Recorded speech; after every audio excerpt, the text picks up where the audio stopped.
अस्सलाम वालेकुम एवरीवन। आज मैं आपके साथ एक बहुत ही प्यारा वाक़या शेयर करने लगी हूँ which is on how to invoke Allah. और ये रसूलुल्लाह के बहुत ही हबीब साहबी हैं।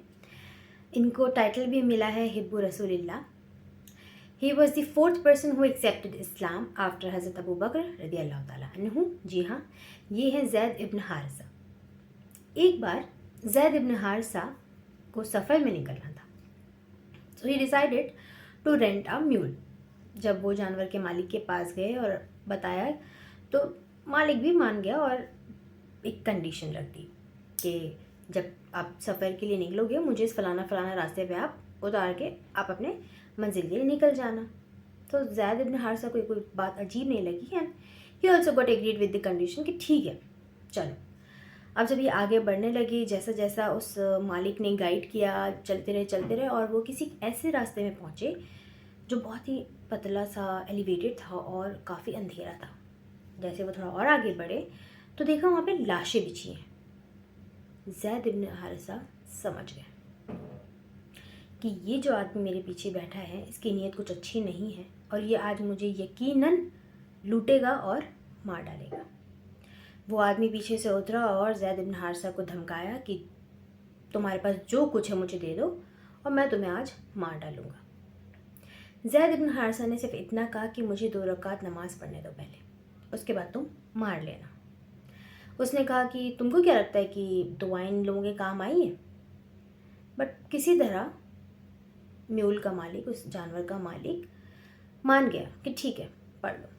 लेकिन इस मालिक को सब्र नहीं हुआ और ये जो है ना मारने के लिए आगे बढ़ने लगा। ज़ैद इब्न हारिसा ने या अरहमर राहिमीन करके अल्लाह को पुकारा। एक आवाज़ आई, इसे मत मारो। वो आदमी थोड़ा घबराया, उसे लगा कहीं कोई आ तो नहीं गया इसे बचाने। वो इधर तो देखने लगा आगे बढ़कर, लेकिन कोई नहीं था। फिर वो आगे बढ़ा। फिर ज़ैद इब्न हारिसा ने दूसरी बार कहा या अरहमर राहिमीन। फिर वही आवाज़ आई और वो आदमी फिर टेंशन में आ गया कि ये क्या आवाज़ है, कोई है भी नहीं आसपास। फिर वो उसने इधर उधर झांकने की कोशिश की, देखा कि कहाँ से आ रही है आवाज़, लेकिन कोई नहीं था। फिर वो तीसरी बार आगे बढ़ा और फिर ज़ैद इब्न हारिसा ने तीसरी बार आवाज़ लगाई या अरहमर राहिमीन। जब तीसरी बार ज़ैद इब्न हारिसा ने आवाज़ लगाई तो देखा एक आदमी है, घुड़सवार है और उसके हाथ में एक भाला है और उसके भाला के मुंह में आग लगी हुई है और उस आदमी ने उस म्यूल के मालिक को उस भाला से मार दिया। फिर वो ज़ैद इब्न हारिसा की तरफ बढ़ा और कहा जब तुमने पहली बार या अरहमर राहिमीन बोला था तब मैं 7वें आसमान में था, जिससे हमें ये मालूम हो गया कि वो एक फ़रिश्ता थी।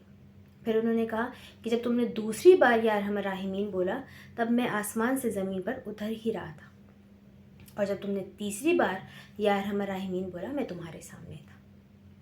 इस स्टोरी से हमें एक बहुत बड़ी सीख मिलती है कि हम अल्लाह से जैसा गुमान रखते हैं अल्लाह बिल्कुल हमारे साथ वैसा ही पेश आता है। और तो और हमें अल्लाह को उसके उस नामों से बुलाना चाहिए। अगर आपको अल्लाह से कुछ चाहिए तो उसको बुलाइए उस नाम से, उस तवक्कुल से कि या अल्लाह, या अरहमर राहिमीन, या अल वहाब, या अल मुजीब, या अल जब्बार। इंशाअल्लाह ताला वो आपके साथ वैसा ही पेश आएगा जैसा आप अल्लाह से गुमान रखेंगे। इंशाअल्लाह अल्लाह आपकी दुआएं भी ज़रूर कबूल करेगा और कोई ना कोई फ़रिश्ता, कोई ना कोई ज़रिया आपके साथ पेश आएगा जिसमें आपकी दुआएं आपके सामने पूरी हो जाएंगी। जज़ाकल्लाह खैर।